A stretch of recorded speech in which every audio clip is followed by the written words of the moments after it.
Hello, everybody, and welcome to the Roundup Show for Manchester City 3, Leicester City 1, in what was a game that felt that was very much over within 25 minutes, if I'm completely honest. Going to the Etihad's always one of the hardest games of the season, and I feel like 3-1's not a horrendous score, Chris, but I would have liked to have seen us give a bit more of a go in the first half. Yeah, I mean, fair play to Man City. They didn't take us lightly. They had a very strong team out to say they've got, a second leg of a Champions League game, which, yeah, I know they're ahead, but nothing's guaranteed. They wanted to kill that game off as soon as possible. That was their attention. I mean, those first 20 minutes was like the Crystal Palace first 45 all over again. It was literally just coming at us, coming at us, coming at us. And you've got to say they did what they had to do very well, put it to bed, gave us a laugh. Well, gave some players a laugh, and and look at what Arsenal did today. So they're probably glad they did. Yeah, as you say, they put us to a sword early on, and that's Mm. what they needed to do. And the first goal was like when John Stones absolute Rolls Royce of a centre back, but he's scoring that kind of volley against you. It's like I'm sure what Dean Smith would have been saying in the dressing room: keep it tight, keep it Yes, compact early on, I and know. don't give away a cheap goal. Within 5 minutes, John Stones is probably hitting one of the goals of the season from a volley Yes, outside the I mean, box. what annoys me is, of course, Danny Ward would have saved that. So I'm just doing a bit of that at the moment. No, I mean, no goalkeeper really is saving that, and it was a great shot. But out of the three goals, that was one that I don't think you can blame anybody for. We didn't clear it from the corner, and it Yeah. just came back at us. That's it. And as you say, maybe you could if we're being really nitpicky and hypercritical, you could say it wasn't cleared from a corner very well. But it's the second and third goals are the ones that really bugged me. Like the penalty, I don't know what Ndidi is trying to do. I really, really don't. I don't know why Ndidi is on the pitch, if I'm totally honest with you. He, along with many Leicester players, have gone down in their ability under Brendan Rodgers, and he is the prime example. Whenever he's on the pitch, you always know there's a penalty in him, whether it's a tackle, whether it's a handball. I mean, he has given away, is that his third or something? Handball is given away in the penalty area. So, it's not a surprise. He should know better. He's an international player. He should know better. And it was just so annoying. It was going to be given. You could see there's no way that was not going to be given.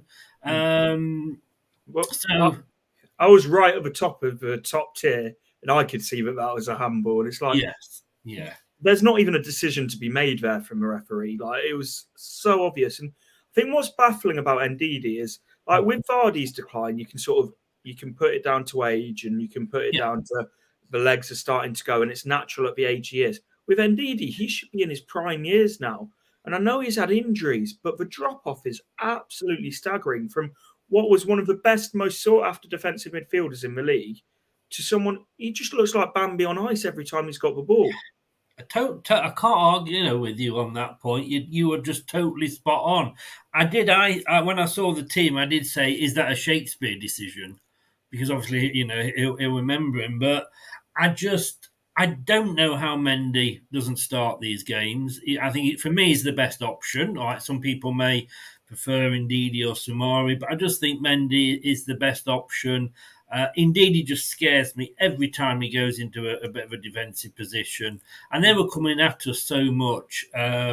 He should know better. Like you say, he has declined, and unfortunately, how long ago was it that was being talked about being linked with Madrid's and Barcelona's? I mean, he'd be It's lucky to get bloody Saint Etienne at the moment. I'll tell you the most staggering thing about him is he was up here being compared with the likes of Declan Rice and some Mm. real top players.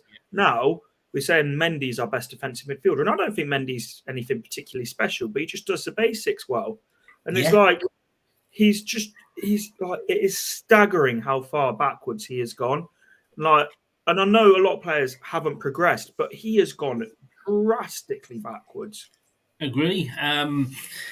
All he needs. I mean, he's never been particularly good at doing anything with the ball once he's won it. But what he is amazing at was winning the ball.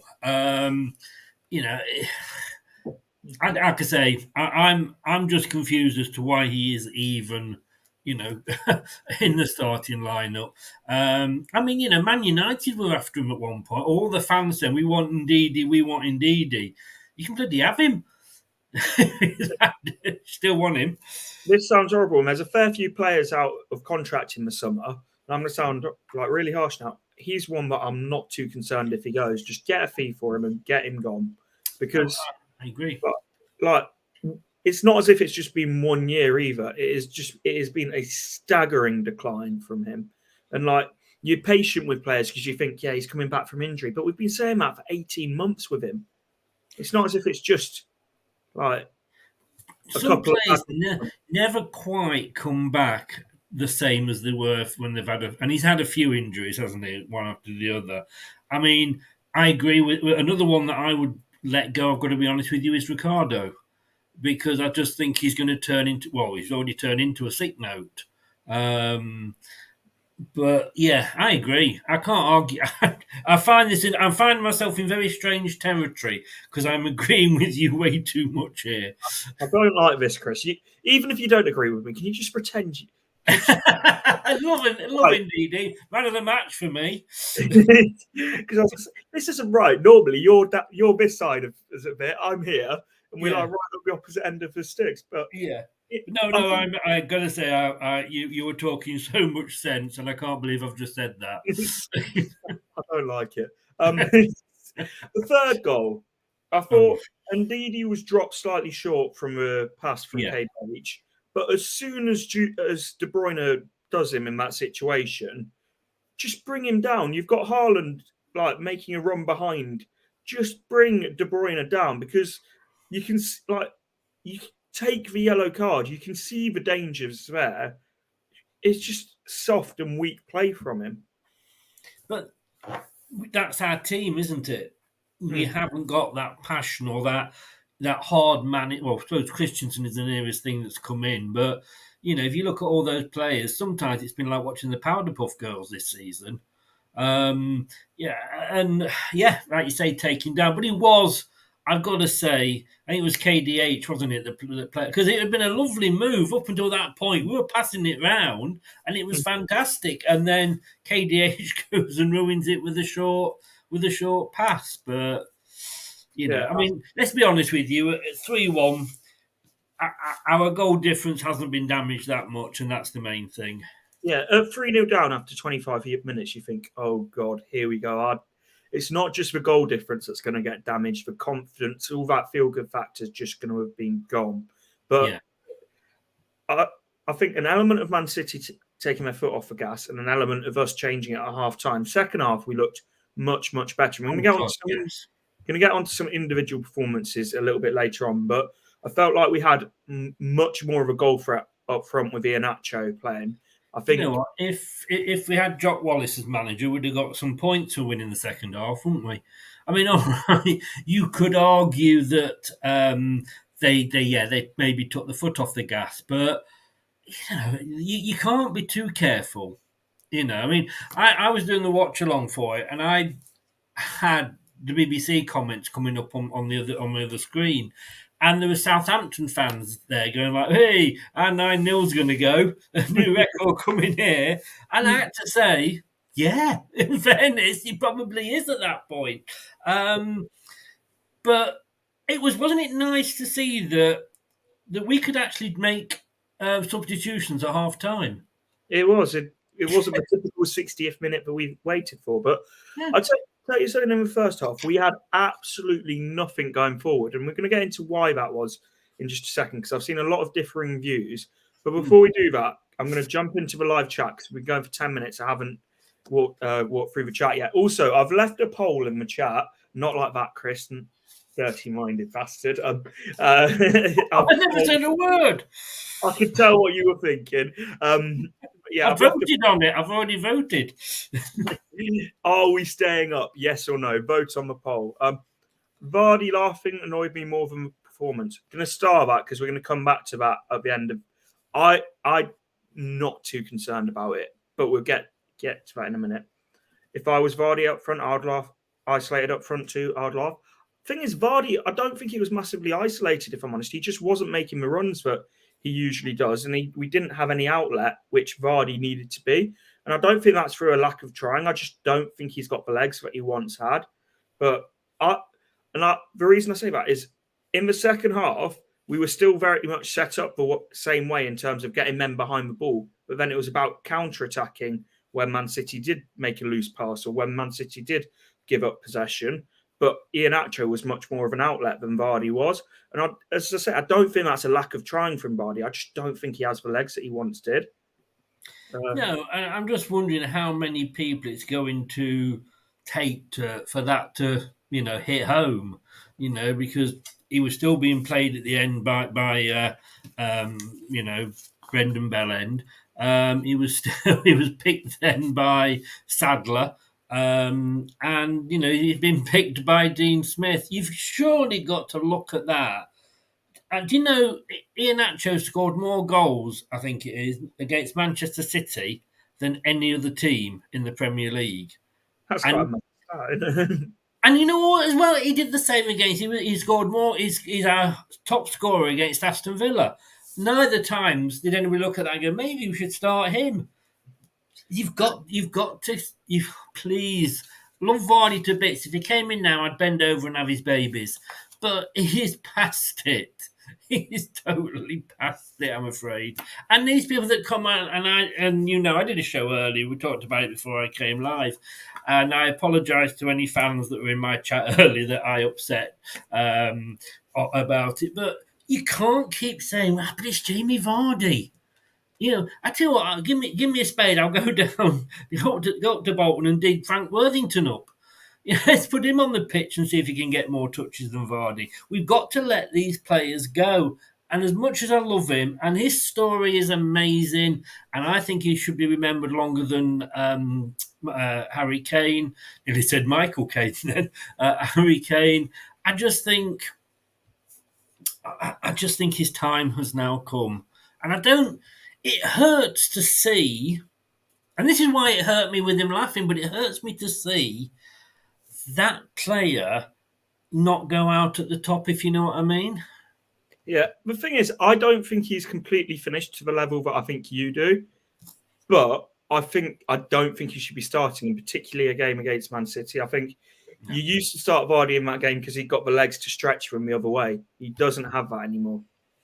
No, and I mean, I said the one season that maybe Kelechi or Daka, when we bought him, took over, was he would become the super sub. I mean, the only sort of, if he was a sub now, he'd sink to the bottom of the sea. And I'm not, like I said, I just wish it's just the way it is. For me, he is our third choice now. I would say he's our third most effective striker, but he seems to be starting a lot, and he's got one goal this season. It's like exactly. If he wasn't Jamie Vardy, I don't think he'll be getting picked. If he didn't have the reputation he does, I think he's purely getting picked off reputation. Yeah, you could use that argument with Ndidi as well, couldn't you? I do. I agree. Sorry. Yeah, not again, please. I know you're scaring me. We've got to let these players go. And look, he's been given the chance. Hopefully, in that first half. I mean, in the second half, we were a different team, and whether that was because they eased off a bit or whatever, but we made some good substitutions, in my opinion. And I'm hopefully Dean Smith would have been sat there going, well, that didn't work. Wow, that didn't work. Oh, that actually worked, and use that because it was a free hit, wasn't it? And I think if we'd ended the game as 3-0 and they'd scored maybe sort of 5, 50 and 75 minutes, it probably wouldn't have been quite as bad. It was just the way that it all came so early. But they did the job on us. They came, they put the game to bed as early as they could, and That's that. They've got to think of the midweek game in the Champions League. That's for priority for them now, isn't it? Mm. Again, I can't read every single comment, but thank you to everyone who is in the live chat, absolutely bouncing tonight, which is great to see. But we did in the second half. We did in the second half what we didn't in the first half. We made a lot of passes up for Nacho to chase, but for Vardy, we barely made one pass. The difference is, and I said this to the person I was with yesterday at the game, Vardy was not making the runs in the first half. It's like he was so far deep, and admittedly, at times that will be what was set up from Dean Smith, but he just was not making the runs to receive the ball further up the pitch. And that's the difference between Vardy now and Vardy a few years ago. Vardy a few years ago, he could still do that defensive work rate whilst also being effective at the other end of the pitch.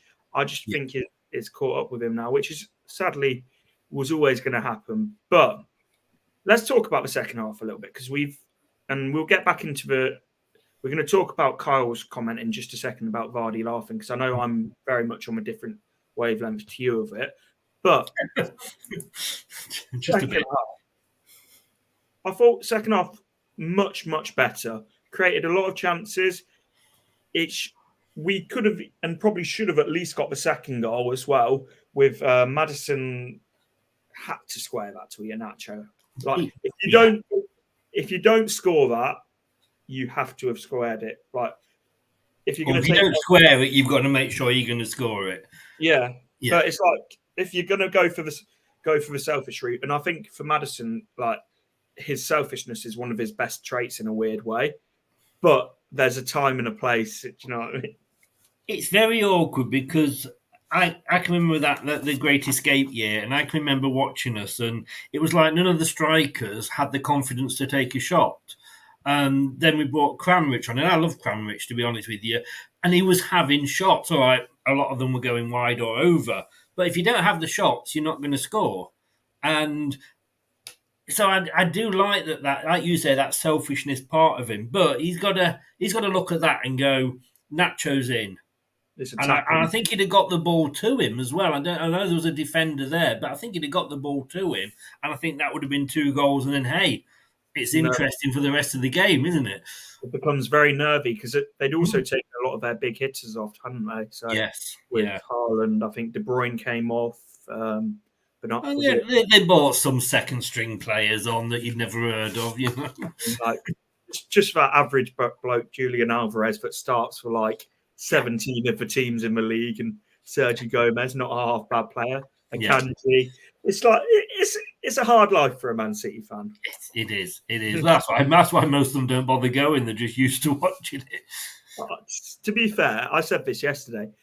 I think Man City's atmosphere is the best in the Big Six. It's just because they've got the reputation that they have.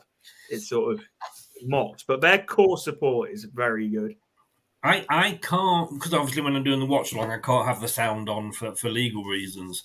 But everybody was saying, and all credit to yourself and everybody else that went, you were out singing the home fans. The thing is, most away ends do though, don't they? Which is, it's like we got as good as we gave from Man City fans, but you go to places like Anfield, Old Trafford, Arsenal, you don't get anything back. No, that's true. I did love, apparently, there was the chant, "We've got the ball." Yes. and then we've lost the ball. Yes. That did make me chuckle. But yeah, the second half was a lot better. And like I say, Madison. And then, of course, Nacho at the post as well. Yeah. Have you seen that? I think Daka had already started celebrating when Iheanacho hit the post. I think he thought he was already coming in. But no, I mean, come on. I mean, that kind of sums our season up, doesn't it? Yeah, I said something as well, but you know what summed up yesterday's game for me? The first half was the fact we had a really good counter-attack on before Man City had even scored, and Maddison fell over his own feet. Yes. And it's like, if that doesn't sum us up, I don't quite know what will. I mean, I think I said, Maddison, I know he's good, but don't tackle yourself, for God's sake. You know what I mean? It's, but yeah, it's, like I said, I think we have to, with football, and I've started doing my post-match, like, you know, I'm doing my Monday night and give myself a bit of a breather after the games. Because after 20 minutes, I was fuming, you know. But at the end of the game, you're going to look at it and you say, 3-1. There's a lot of other teams that have been to the Etihad and not not done as well as that. So, Yeah. Do you and it see was O'Neill's title yesterday? This made me laugh. But better than Bayern Munich. hey, take whatever you can get. Take whatever you can get. But it's that, yeah. We are playing the current league champions. I mean, a lot of people are coming on the stream for the watch along and going like, "Oh, this is rubbish, and we know better, and it's all the same." And I said, "Look, this is a free hit in effect. If we're playing like that against Wolves, we are in trouble." You You think know. so? This is where I disagree on the expression of free hit. Like, I know what point's being made, but a free hit doesn't mean that you still like. I don't want to say give up because we didn't give up, but you don't not fight for the first half until the game's gone. That's my only gripe against yesterday. Like, the game was finished within 25 minutes, and it's like, when you lose to Man City, but you need to make them work for those goals. I think only one of them they really had to work for. Yes, I but don't think Iverson, I don't think Iverson had a huge amount to do yesterday. Like, I know he conceded 3 goals, but apart from the goals that went in, which I don't think he could have done anything for any of them, they didn't really have huge amounts of chances. What I will say is I think they could have stepped it up another gear had they needed to, because the way they were passing around the triangles and exploiting the space yesterday, I think if they wanted to go up another gear and create more chances, they probably could have done. yeah, I mean, they had 12 shots, we had 11. They had 4 on target. We had 4 on target. Unfortunately, 3 of theirs went in. Only 1 of ours. So it wasn't. We've gone to teams this season where, let's be honest with you, we didn't have a shot on target for, was it 2.5 games? Mm. Something ridiculous like that. And we're and when I say a free hit, I don't mean no. We go and we don't give up and we put up a fight. I think we did in that second half, and that's the difference because I don't think if Rodgers was there, that second half doesn't happen for me. So that was good to see. But I think it's like if we'd won or got a point, it was a bonus, if you like, because nobody was predicting a Man City winner. Yeah, a couple of people did in the watch along, but they've taken the medicine and they're a lot better now. But most were going for. I went 2-1 to Man City. In hope more than anything. I wasn't that far off. But people going 4-0, 5-0 with the predictions. And it wasn't that performance. Now, yeah, you can say that they maybe took the foot off the gas, and I think they probably did as well. But we still had a go. Like you say, there was the Madison should have crossed it. We got the goal off in Nacho. He could have got another one. There was the penalty shout, which at the time I thought was a penalty, but looking back, it does look like it hit him on the side of the body rather than his arm. But to be honest with you, I've come out off that game more confident than I was a few weeks ago. I 100% agree with that. And we're going to talk about the rest of the season in just a second. But let's go through some individual performances because we talked about Ndidi, who I thought was absolutely abysmal. Dewsbury Hall, again, another game that he struggled in. I thought every time that we got the ball and like we had a chance to break forward, the pass was he never played the pass, or it always seemed to come backwards. And I know people say he works hard, he puts 110% in. For me, I think Dennis Praet's got to, if Dewsbury Hall's going to play, I think Praet's got to start ahead of him. He keeps the ball moving quicker. He's much better technically, and I think he works hard as well. And I know this is an opinion that really winds people up, but I stand by it. If you tell me, and I'm not saying this is Dewsbury Hall, but it's when people say that, oh, but he works hard. If a player's main attribute is that they're a hard worker, and this is in general, they're not a very good footballer.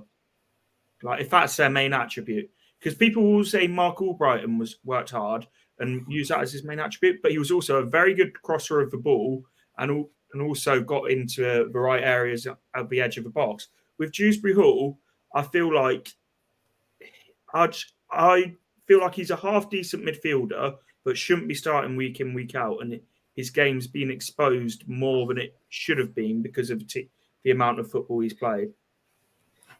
I'm going to ask you a question. When's Ant joining us? Because again, it's something else. I'm agreeing with you. I am really getting frightened here. I'm never coming back on this show again. I look, Dewsbury Hall and to me Barnes as well. I like both players, but to say that we have this amazing coach who developed the youth, with us for a few years, they got to a certain point and have not progressed any further. I disagree with Harvey Barnes. I think Harvey Barnes has kicked on quite a bit, but again, and you're right. You're wrong with that one, but I'll let you off. but you get my point. And some players are being picked on reputation. And because I think KDH has got that, he always battles and he came with such a burst onto the scene, I think it's kind of clouded a few judgments. And we know when Rodgers was there, he had favourites. Do you know what I mean? I remember somebody saying once that Rodgers does not have any smaller squad than any other team in the Premier League, but what he has is a smaller group of players that he trusts and likes. Mm-hmm. And that is so very, very true. And I'm sure we're going to come on to a particular defender in a second, but he was being picked week in, week out. He was knackered, Kieran Dewsbury Halls at the time. And no disrespect, I like him, and I think he's a good player, and I think, in the future, with the right manager in, he will go far. But how he is starting week in, week out, as you said, and not Dennis Pratt, I do not know. Dennis, all right, he was shit upon, as many players were by Brendan, with promises and what have you, but no, we've got a player like Pratt on the bench, and he is not He's getting 10 minutes here. Problem is, obviously, we had Sadler come in, and that was a joke, wasn't it? Because he was just like a Scooby-Doo movie. You rip his mask off at the end, and it's Brendan underneath. I felt sorry for him because he should never have been put in the position he was, where he was in charge of the squad for two such crucial games. Should have been someone in place, but that's a different conversation for a different yeah. But again, I kind of agree with you. But why haven't we got Dennis Pratt starting? He's not the best player in the world, but he keeps the ball ticking. He keeps it ticking. He moves it forward quickly, and like so much of what Dean Smith said, and I think Dean Smith's spoken really well since he come in. Yeah, what he said about moving the ball forward and getting it into our attacking areas quickly. That's something Dewsbury Hall does not do. Like, for all of the positives he has in terms of his work rate, in terms of like battling, as you said, and like really getting stuck in, he does not progress the ball forward quickly enough. Let's be honest, Dean Smith, he's a hot potato that he's taken on. We know that. And I don't think you can go in and just change everything. My worry is that, of course, he's talking to Adam Sadler, who did have those disastrous 2 weeks.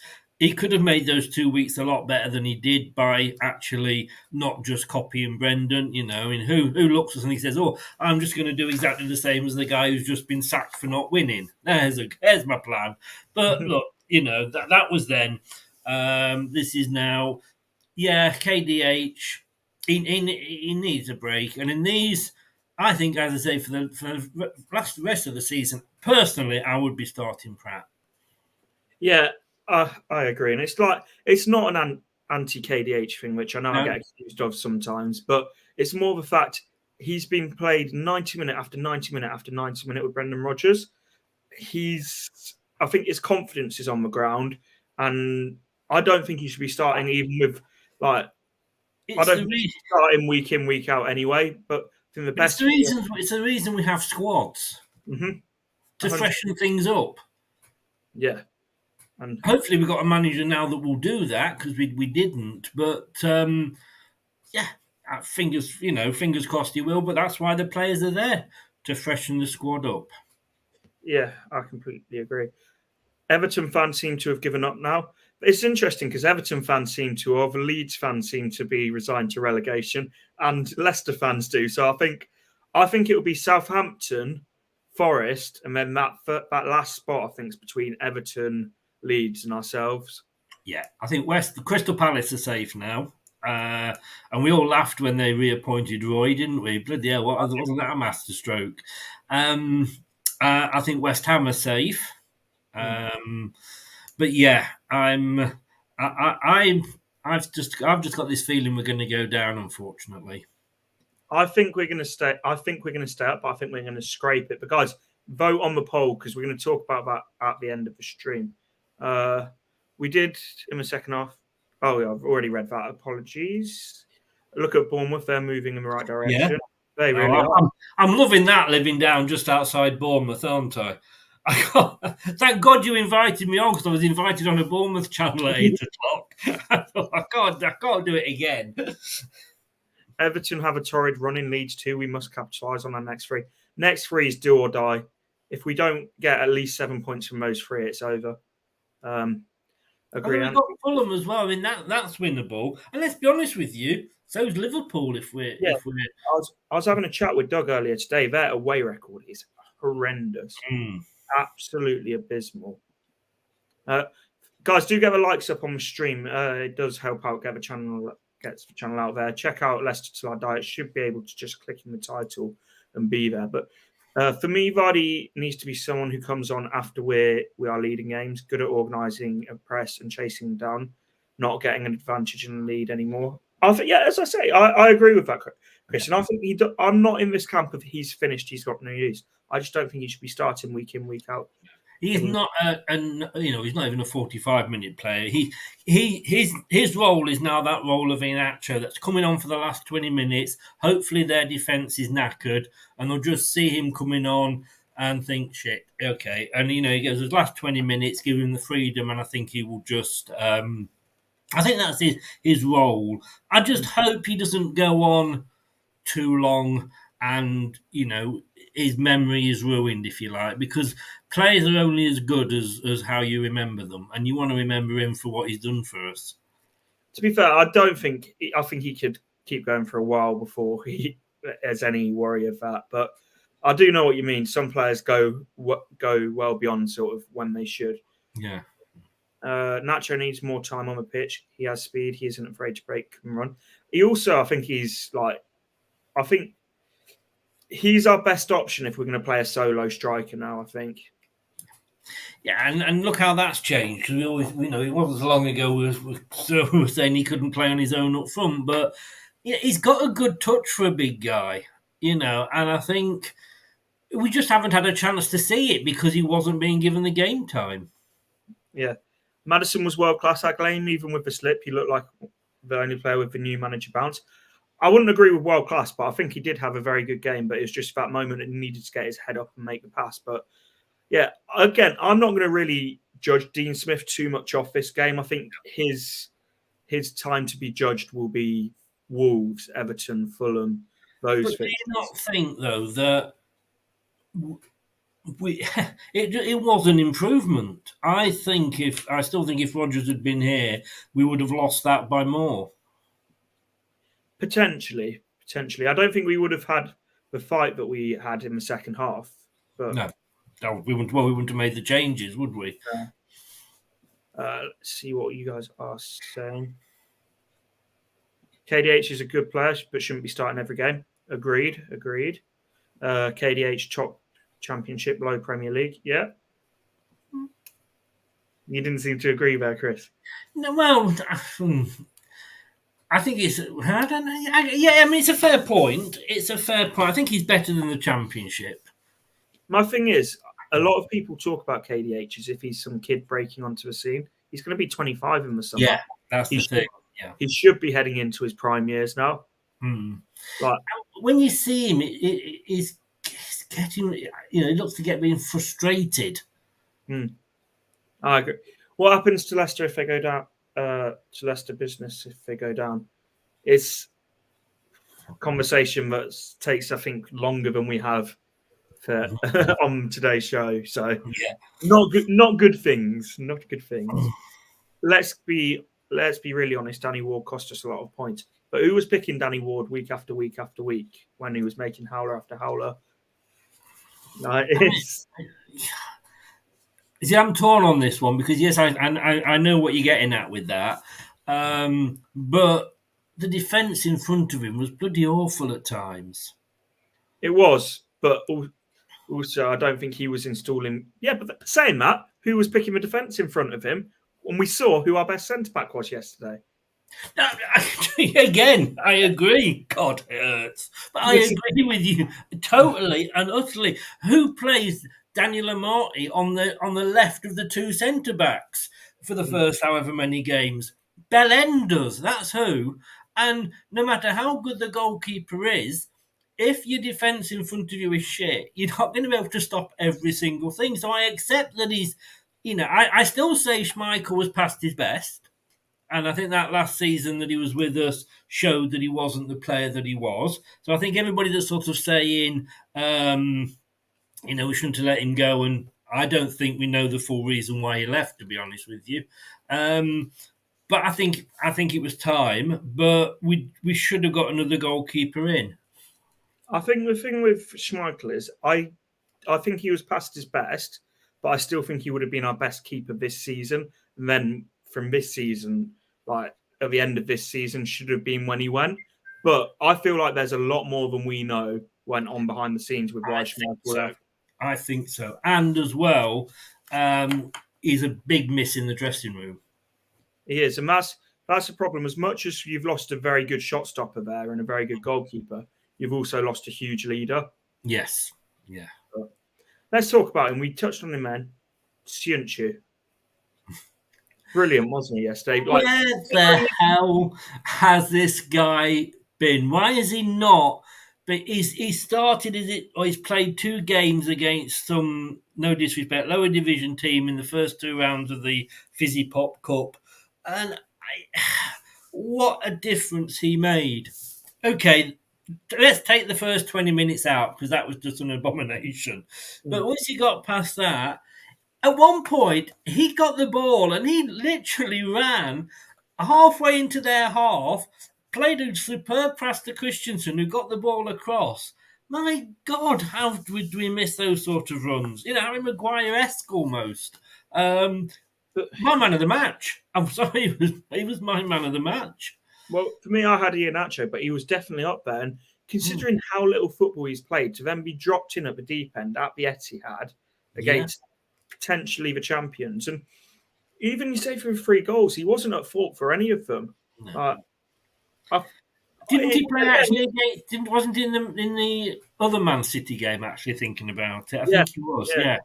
And that was only because of injuries to other players, but he didn't have a bad game then. But again, we don't know what's gone on. The Belen didn't like him for whatever reason and didn't pick him. But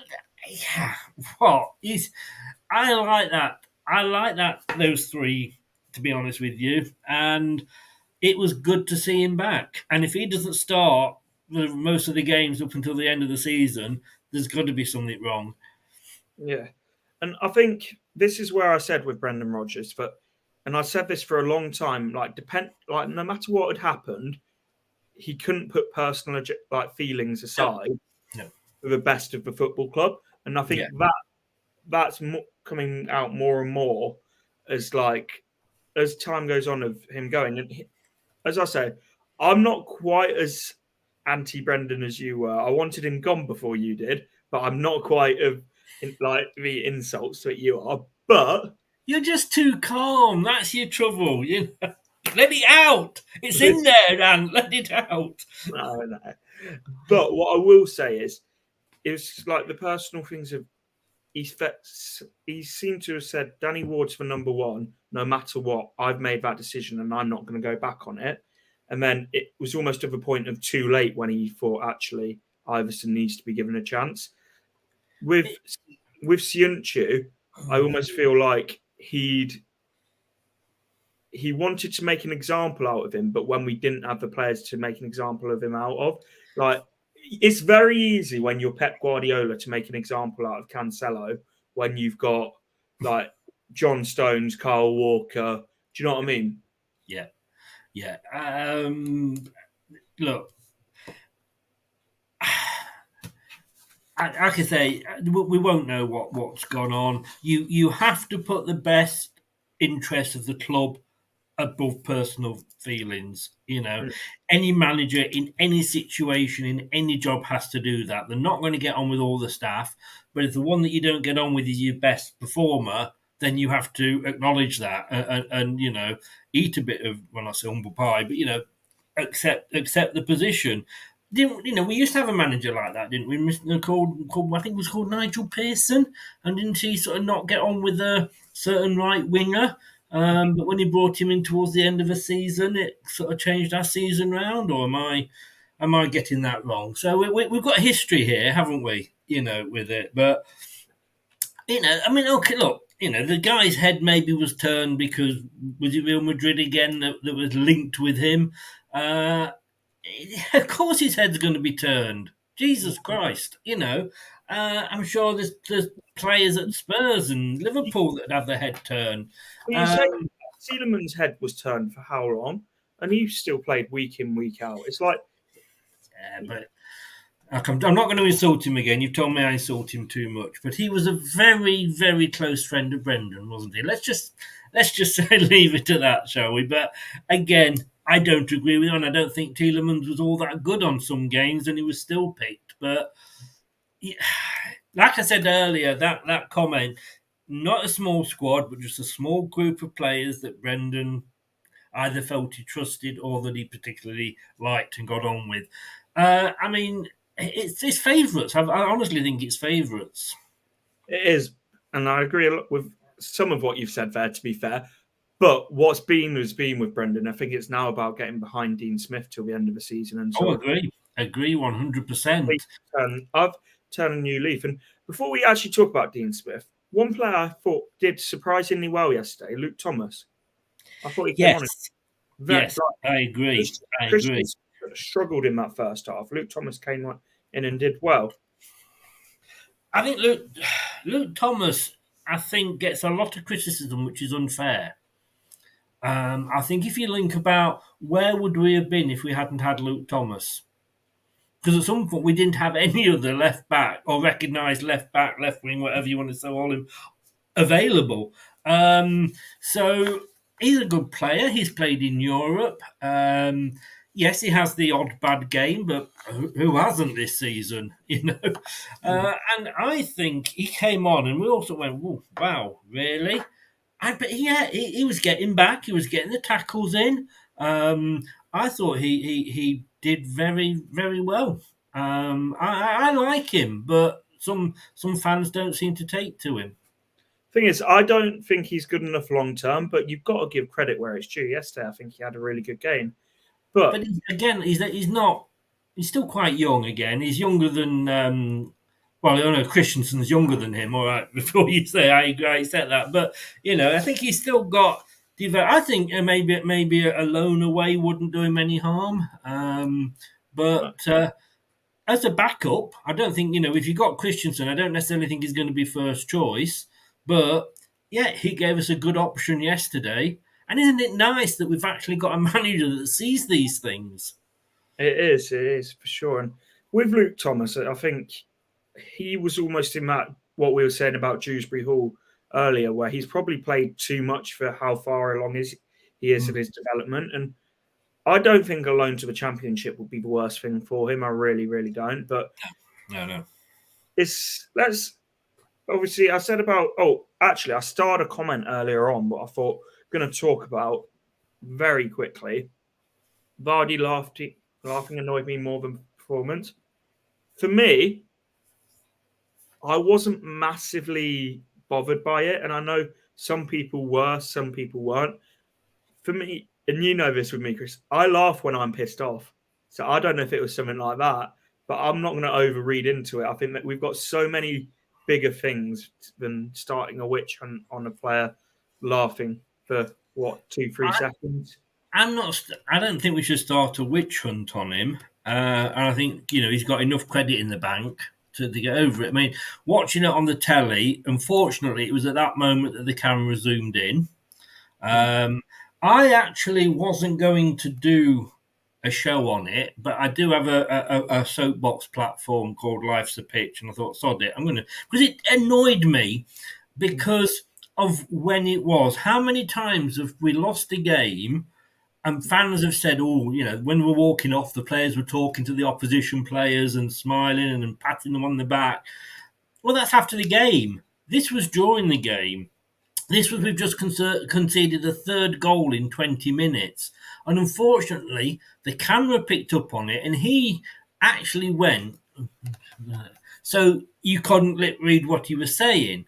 Mm. So why would he do that if he was just annoyed? I don't get it. And I think to me it was disrespectful to the fans. I mean, yes, and again I apologise to sort of a lot of Leicester fans that were in earlier. I did kind of lose it because of some comments that were coming in, and I say I apologise to everybody concerned, but to me, it does show a lack of respect to the fans that travelled.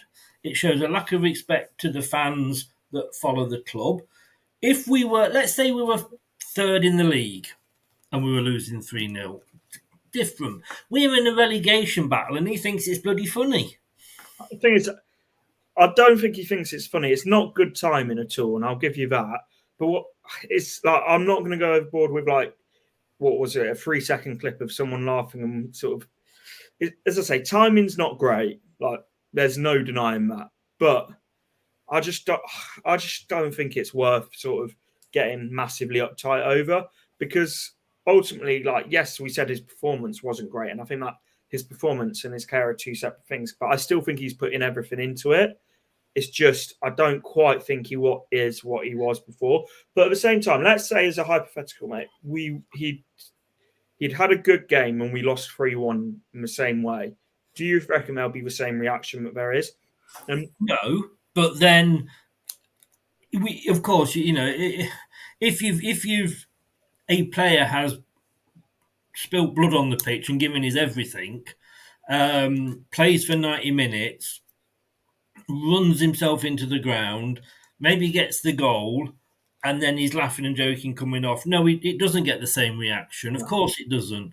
But we weren't. We were losing 3-0. We just conceded the third goal, and he stood there laughing with the person that's just scored the third goal.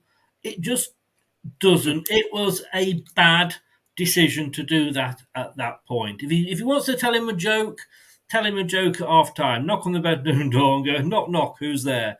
Don't do it in the middle of a pitch when we're 3-0 down after 20 minutes. That's my opinion. And I think, when we're in the situation we're in, and you want to see players, and he's got a lot of credit in, but I just think it was just really, it was unfortunate. Had it not been caught on camera, then again none of us would be saying anything, and you guys probably didn't even see it in the stands. But I don't know. I mean, I don't agree with it, and I think you guys paid a lot of money to go and watch the team and travel up to Manchester. I mean, I know when I used to travel every other week in the Great Escape season from Bournemouth up to Leicester and back again in the day. We were losing week in, week out. I don't remember seeing any of the players laughing. No, but at the same time, it'd be off if I had done, having put all that effort in. no, I know what you mean, and like I do hear what you're saying, but I just think it's probably like as I keep saying, probably a 2-3 second like little laugh, and we don't know the context of it. It's just the fact it's 3-0 down, and it's when you get annoyed, though. When you get annoyed and you laugh, right? Do you sort of do you do that? No, but if Vardy was calling Haaland any names, but he probably was looking straight at Haaland. He was doing that, like me to you now. He was doing that whilst looking at Haaland. He wasn't doing it away from Haaland. He was doing it so the cameras couldn't see read what he was saying. To be fair, I'm not a body language expert, so I'm not sure. I don't know what to say to it. But I'll tell you what it does remind me of, though, and there's differences to it because I thought Chilwell's attitude stank for the whole way before it. But you know when Chilwell was laughing after we just got knocked out the FA Cup, Yeah. like I feel like it's similar to that, but because Chilwell's attitude the whole way up to that FA Cup quarterfinal stank, I think that's the difference. And it was almost as if with Chilwell, it looked like he didn't really care we'd lost, and it was straight away laughing. But with this one, it just feels like it's.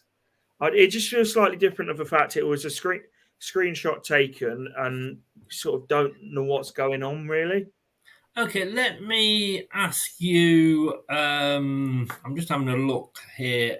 Just bear with me 2 seconds, caller. Your call is important to us. Let's say he'd picked Vestergaard to play. And in that situation, Vestergaard was about to take that kick off for whatever reason, and Vestergaard did that. Would people be defending Vestergaard? And don't get me wrong, like I say, for me, I've had my moan about it. It happened. Nobody's died because of it. We move on and get behind the team. It was a one-off incident that we've discussed. As far as I'm concerned, on my channel, we've discussed and we've moved on. But like I say, what would people's reaction have been if that was Vestergaard doing it? My first worry if it was Vestergaard is who let him on the pitch. Well, yes, I know. I take that. I accept that. I accept that. But if he was let on the pitch and that was him, people would be going absolutely balmy. But look, like you say, it didn't make any difference to the game. He came off at half time anyway, although I'm wondering whether that had anything to do with it. Who knows? He didn't have a very good first half, 9 touches, all 45 minutes. Daka had almost as much possession as he did, and he was only on for about the last 5 minutes or so, wasn't he? But look, it happened. I've had me moan about it. I've had me rant and me rave. It could have been something as silly and trivial as that, though, couldn't it? What Nate's put. But then again, if he's doing that, why is he covering his mouth? Look, like I say, there's who cares? Who cares? It happened. We've had our moan. I've had me rant. Let's get on and get behind the boys for the rest of the season. That's it. And saying about the rest of the season, I said about the poll earlier on. So I put a poll out at the start of the stream. It's a nice, simple one. Can we stay up? Yes, no.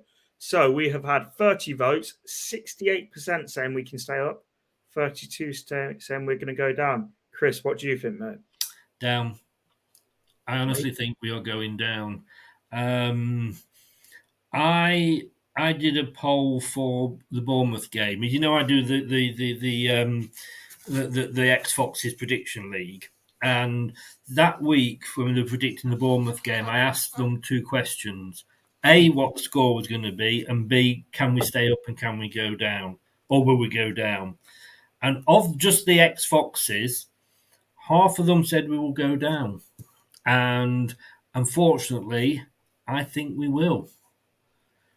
I've still got that little bit of faith, and I feel a lot more confident after yesterday than I did before it. And I agree 100% with you. I feel a lot more confident with the 3 people that have come in to keep us up rather than Jesse Marsh, who obviously, as we all know, he's got an ego that his talents cannot match. So, yeah, I think it's the best 3. I think we've somehow luckily stumbled on the best option. Although I think the fact that Sheikh is as part of the deal makes it appeal a lot more to us. I just think it's just going to be that season where it will be maybe down to the West Ham game, and then he'll bring Vestergaard on the 89th minute. The ball will hit his arse and go into the goal and give West Ham the victory that sends us down. It's just that sort of season, isn't it? For me, I hope we stay up, and I think this is the best chance we've got with the 3 guys that have come in. But when you look at other teams that have been picking up points, look at Bournemouth, look at Palace, teams that have been winning. We can't beat the Southampton team that's bottom of the league. They've beaten us twice. We haven't, and that's the big thing. We haven't been picking up the wins when other teams have. Yeah, and it's also the games against with the teams near us as well. Like, well, I say the teams near us. We haven't beaten teams near us, far away from us, or anyone. But like, just a question to you two or anyone in the chat. Been mountain since Wednesday. How was Yuri? I thought Yuri did well considering he hasn't played for so long. He looked absolutely exhausted after 60 minutes, but he was up against what I would say is the best midfield in the Premier League with Ndidi and Dewsbury Hall, who looked, let's put it nicely, they were struggling, and as his midfield partners. You're too nice. You're too nice. You really are. But I thought he did well considering the circumstances. I've not been Indeedy's biggest fan this. Indeed, you got me back on him now. I've not been Tielemans' biggest fan this season. He's not had a good season, but then let's be honest with you, I don't think anybody has. But again, that said, I don't think he's been. I think the Tielemans that have been playing this season, if he'd been played like that in the FA Cup, he would not have scored that goal. For me, I don't know. I think Tielemans has been over criticised this season, and I know you're going to disagree again. This is what it should be like. We were agreeing too much earlier. Finally, we disagree on something. But you look at like the difference in our midfield before Tielemans got injured and after. Like our midfield has been woeful without Tielemans in it. There's absolutely no progression from midfield, and like look at some of the goals he was scoring earlier on in the season, like the Wolves goal, the Everton goal, and he was making like even West Ham away, like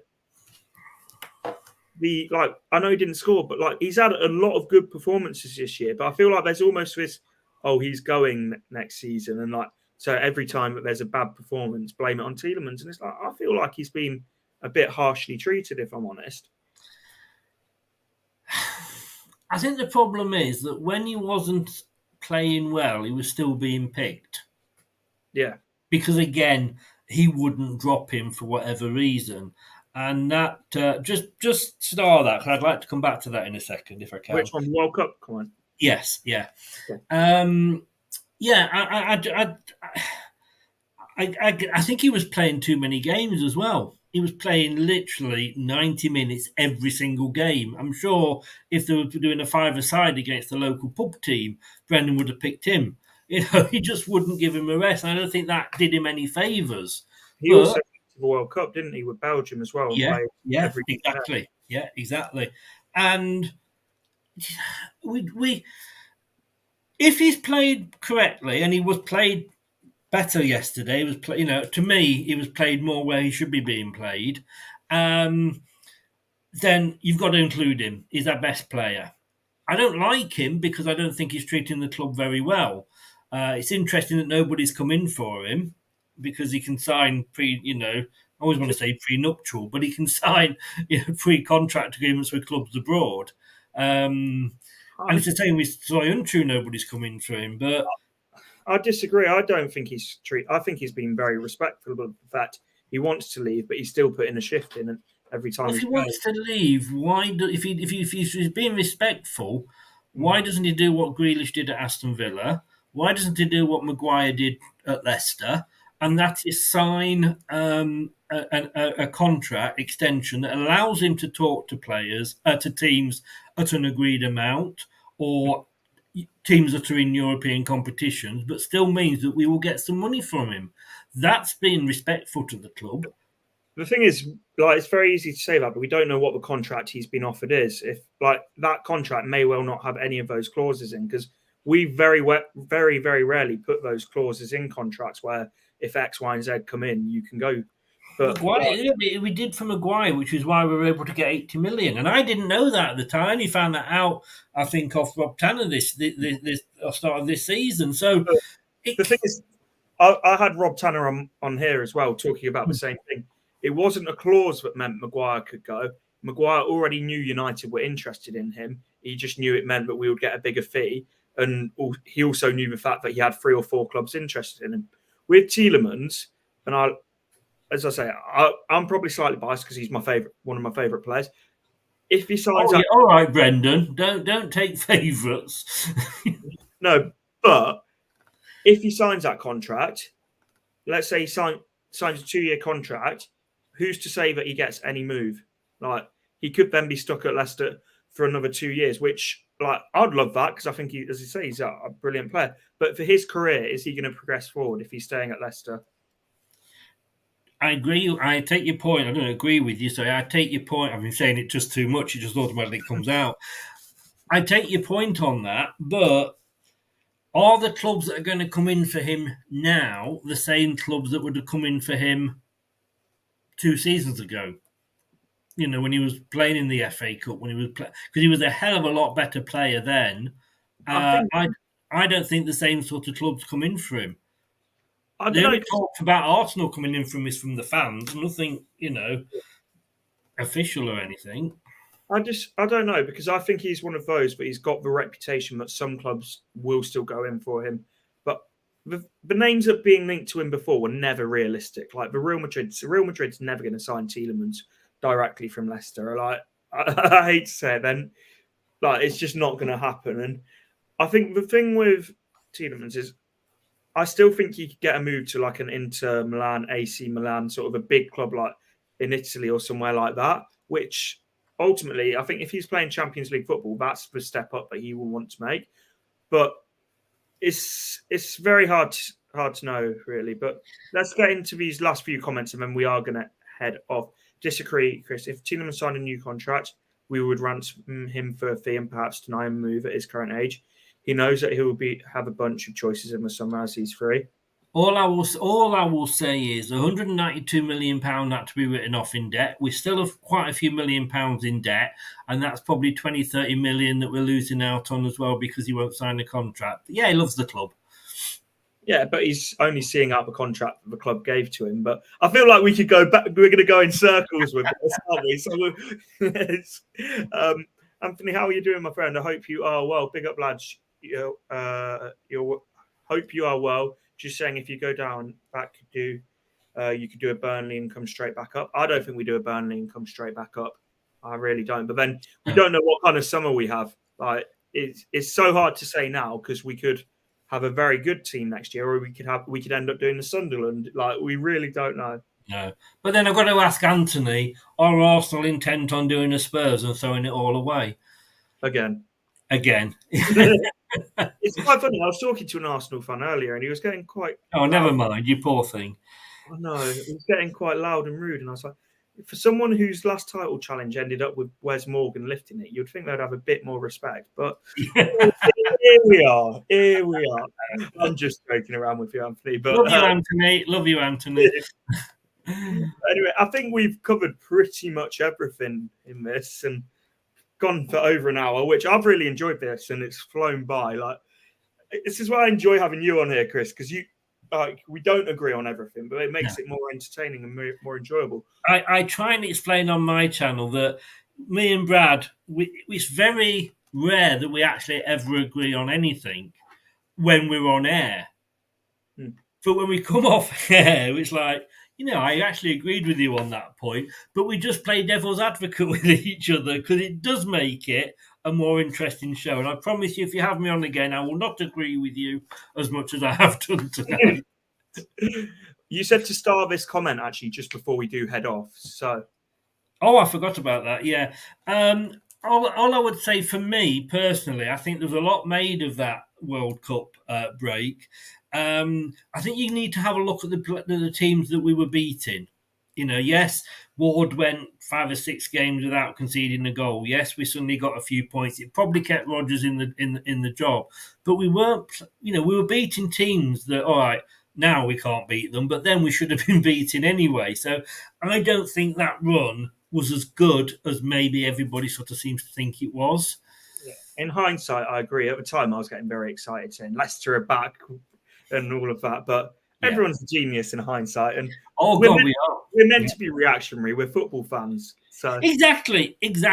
And all I would say is, don't ever pour baked beans into your eyes because hindsight is not a good thing. Okay. Always a pleasure, Ant and Chris. Agree or disagree, we're always behind the club. Come on, you Blues. Exactly, mate. That's it. We've got 7 games to save the season behind the club, behind Dean Smith. But anyway, thank you guys so much to everyone who has been watching. If you haven't already, please do drop a like on the stream, whether you're watching that on here or on Leicester Till I Die. Help out on both channels. Go and subscribe to both channels. It really does help out. Hopefully, have Chris on quite a bit more over the next coming weeks because, as I say, I do enjoy talking to Chris. But anyway, like, comment, subscribe. But I will see you guys in the next one.